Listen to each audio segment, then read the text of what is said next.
Greetings, it's Deborah A. Happy Monday to you. I want to touch on something that I say often, which is that when you learn to accept yourself fully, you can enjoy a higher quality of life. And one of the areas that I see as being um, very well connected with your quality of life is confidence. In fact, often people have confidence as a goal because we know that when you're confident, you're seen as more attractive, you're able to influence others more, you often make more money, it's easier for you to make friends. Often you're seen as a leader with more ease, you're able to command respect and attention. And all of these are byproducts of really exuding genuine confidence. And so I think there's probably one of the best foundational skills or characteristics that you can exude is that of confidence. But often I think we go about this wrong. And so I'm using confidence as an example because it's pretty common as a goal, and people know kind of what it looks like when they experience someone who is confident. So it doesn't feel too abstract. So bringing it to our quality of life. I actually see confidence not as a goal, but as a byproduct. Well, what's a byproduct? A byproduct is something that you get after you complete a process. So maybe a byproduct of combining two chemicals might be having some steam or having some water as a byproduct that just is produced in the process of doing whatever you're doing to get something else. Think about a meal. So a byproduct of having a meal is dirty dishes, right? It's not like you set out to say, all right, let's get a sink full of dirty dishes today. But every time you eat a meal, the byproduct is dirty dishes, right? So similarly, every time you radically accept yourself as you are, a byproduct is confidence. Let me explain. Um, what I really encourage is for you to understand that in any moment, 8 o'clock in the morning, 10 p.m. at night, when you're asleep, when you're overseas on vacation, when you're at work, when you're at home with your family, whatever it is you're doing, you are complete, whole, and in no need of fixing. If you can adopt that one belief, it will change so much. The reason I say this is oftentimes we're trying so hard to look confident, to act confident, to seem or appear confident to people so that they believe us, so that they trust us, whatever it is, right? But often this facade people see through, or they can just sense that something isn't quite aligned if we're not genuinely feeling confident within us. However, if we've accepted that wherever we are, however we are complete, whole, and in need of no fixing in that moment, it changes things. Our confidence starts to become natural, genuine, and understated, but felt by the people around us. And what happens when that happens? We start to attract to us people who either genuinely want to feel that way themselves or already do. Okay, so people who already have accepted themselves as they are, or people who are working towards that as a goal.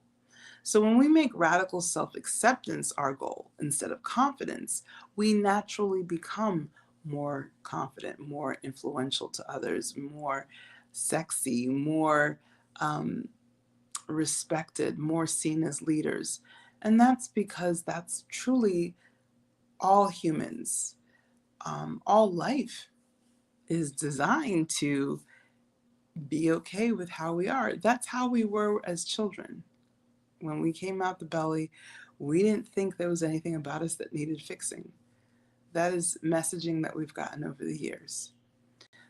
Okay, Deborah, you might say, well, that all sounds well and good, but that just sounds like an equation for narcissism. That sounds like an equation for like extreme arrogance. Okay, let me break down something really simple right now. Extreme arrogance or narcissism comes in a context, and that context is unhealthy. We're not saying don't ever think that there's anything that you could improve. There are always things that we all can improve. It's saying your improving of it is an experience that you choose to engage because you want the experience of improving, not because you feel you need to, not because you feel fixing is in order. And it may seem nuanced, it may seem like I'm playing with words, but let's like really feel into it. If I am, let's say my body is inflexible and I can't really stretch very far, I can't really touch my toes, or I can't do a split. If I feel like, oh my goodness, I can't do a split, or I can't touch my toes, that really is a problem. I need to fix that. That feeling, I need to fix this. This is a problem, will accompany me throughout the time that I'm trying to stretch to touch my toes and to make a split. And, yes, I mean, it may be very effective of a motivator for me to use that to be able to touch my toes or do a split. But that process will be very unpleasant. It won't really be enjoyable. There is some joy to be derived from achievement, but it's short-lived. Once you complete that achievement, now you need to find something else to find joy in. And I'm not judging that. That's a process. It's just not the angle that I take. Rather, if I'm like, it would be so cool if I could touch my toes. It would be so cool if I could do a split.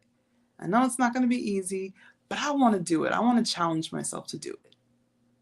While at the same time knowing that I'm perfectly fine even if I can't do the split, or even if I can't touch my toes, that does not make me an inferior person in any way. This flies in the face of most of our messaging that we get through schools, that we get through company policies, that we get through advertising, where the idea is, oh my goodness, you can't touch your toes. Do you know all the risks? Heart disease, diabetes, lung cancer, broken bones, and they'll just list all these things to put you in a state of fear so that you feel like you need to fix something.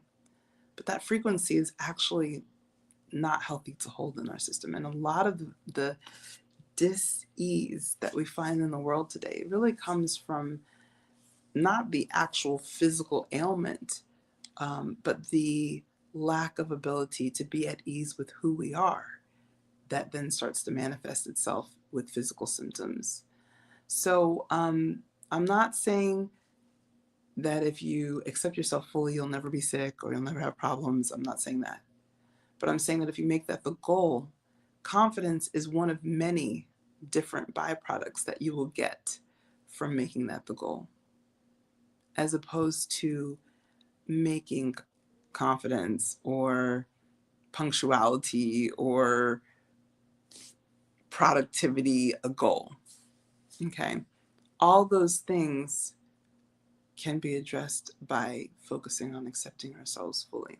Again, this may seem, no, I'm sure it does sound very counterintuitive, but I've found this to be, let me be clear, it won't work for everybody. Okay.